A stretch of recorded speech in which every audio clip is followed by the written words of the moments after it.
Today, I am going over my go-to warm-up for the press. So first of all, I think the press is a very underutilized and underrated movement. It's my favorite upper body movement in the gym.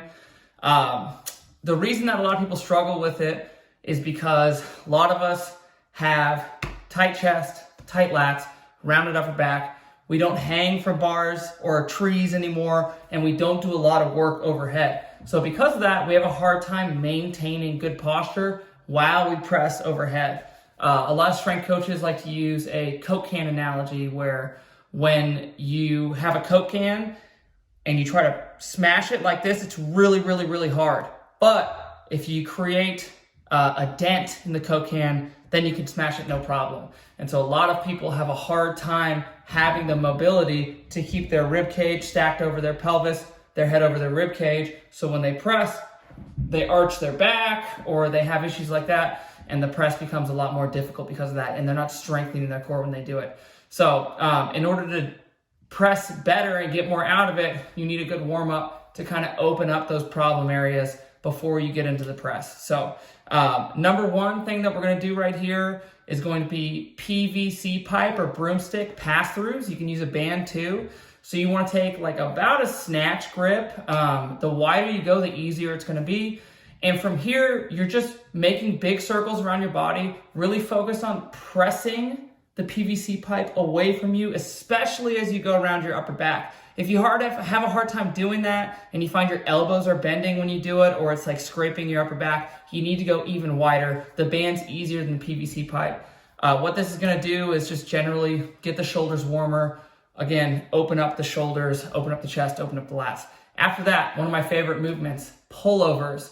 So these are great. What this is gonna do is, number one, you're gonna have your feet up on the bench, press your low back into the bench when you do these, keep the arms relatively straight, and then you're really trying to focus on pressing your low back into the bench and keeping the ribs down. So again, this is teaching you how to keep a neutral spine while your arms go into extension. So you're not stretching your low back, but instead you're almost forcing your upper back, T-spine into extension, and again, opening up the lats and the chest. So you go down, you get a stretch as far as you can go, and then pull it back up under control. Pullovers, those will really open up the overhead position. We're aiming for biceps behind the ears, which is going to be a common theme when we press.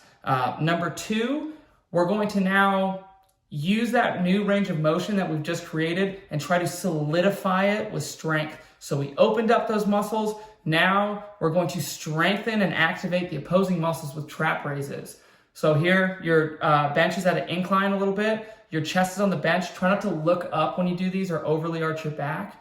And you can even start off with body weights here, honestly, but you want to try to not swing your arm up. But if you're using light weights, just control up. You're basically making a Y, and you're trying to pull the shoulders back and down. You should feel this in the mid and lower traps, not the upper traps. So that's right in between the shoulder blades, in the middle of the back. You should really kind of try to squeeze that area and then control it back down. We'll talk about when we press too. You can think of your shoulders as, or your ears as shoulder poison. So if we're doing any of these movements and your shoulders are really elevating, when you're doing the trap raises, shoulders are elevating, the upper traps are taking over, and it's just pretty rough on the shoulders as time goes on. So when you press, when you do any of these movements, you actually want to press and try to keep the shoulders back and down, and you should feel your upper back kind of light up when you do that. So we did the trap raises. From here, we're going to do behind the neck presses. Again, pretty light. If you need to use a broomstick, PVC pipe, whatever, you can do that. Slowly work up to a barbell and slowly start adding weight. Again, we're just kind of greasing the groove with the movement that we're trying to do. So the best warm up for any given movement is probably the movement, as similar to the movement as we can get. So we're solidifying the mobility that we've got, and it really tries to force you to have a good lockout. A lot of times when people press, they end up with their shoulders out in front of them and they're leaning back. And this isn't a very strong position because our shoulders, elbows, wrists, and the bar aren't stacked vertically. Be like if you stand with your legs straight, you can stand all day like that. You can't stand very long in a quarter squat or a half squat because your joints aren't stacked vertically over one another. So when we press, we want everything stacked vertically, biceps behind the ears.